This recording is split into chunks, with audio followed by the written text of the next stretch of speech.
السلام علیکم ورحمۃ اللہ وبرکاتہ نحمدہ ونصلی علی رسولہ الکریم اما بعد فاعوذ باللہ من الشیطان الرجیم بسم اللہ الرحمن الرحیم۔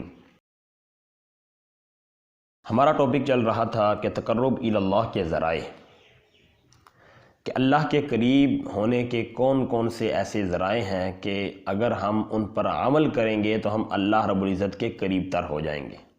عزیز دوستو، آپ سے گزارش ہے کہ اگر آپ ہمارے چینل پر نئے ہیں تو نیچے دیے گئے سبسکرائب کے بٹن کو سبسکرائب کر لیجئے اور ساتھ دی گئی گھنٹی کے بٹن کو بھی پریس کیجئے تاکہ آپ کو ہماری اسی طرح کی مزید اچھی نوٹیفیکیشن کے ساتھ ویڈیو ملتی رہیں۔ چلیں اب ہم چلتے ہیں اپنی اصل بات کی طرف۔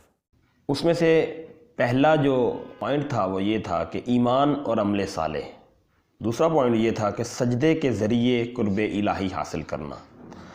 جو آج کا تیسرا پوائنٹ ہے وہ یہ ہے کہ سنن کے ذریعے تقرب الی اللہ، کہ سنتیں پڑھ کے تقرب الی اللہ حاصل کیا جا سکتا ہے، اللہ رب العزت کے قریب تر ہوا جا سکتا ہے اگر ہم اس پر عمل کرتے ہیں۔ فرمایا نا، سیدہ ام حبیبہ رضی اللہ تعالیٰ عنہ سے روایت ہے، رسول اللہ صلی اللہ علیہ وسلم نے ارشاد فرمایا، من صلی فی یوم سنتی عشرۃ رکعۃ تطوعا بنی لہ بہن بیت فی الجنہ۔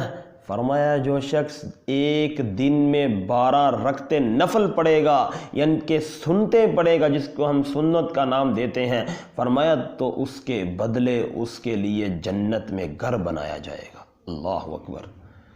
صحیح ابو داؤد کی یہ روایت ہے۔ اور آگے فرمایا تہجد کے ذریعے تقرب الی اللہ۔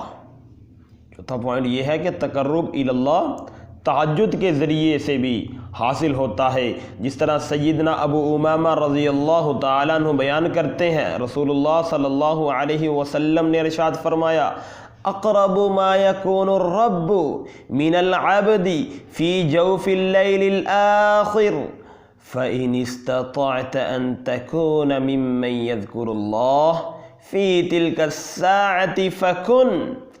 فرمایا رب تعالیٰ اپنے بندے سے سب سے زیادہ قریب رات کے آخری نصف حصے کے درمیان میں ہوتا ہے، تو اگر تم ان لوگوں میں سے ہو سکو جو رات کے اس حصے میں اللہ کا ذکر کرتے ہیں تو تم بھی اس ذکر میں شامل ہو کر ان لوگوں میں سے ہو جاؤ، یعنی تہجد پڑھو۔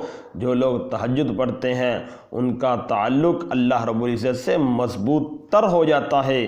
سبحان اللہ، اللہ اپنے بندوں کے سب سے زیادہ قریب رات کے نصف میں ہوتا ہے جو تہجد کا وقت ہے۔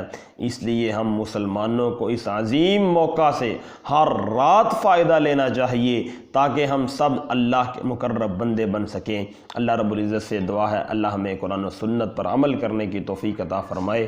وما توفیقی الا باللہ۔ اگر یہ ہماری ویڈیو آپ کو اچھی لگی ہے تو اس کو لائک اور شیئر کرنا نہ بھولیے گا۔ والسلام۔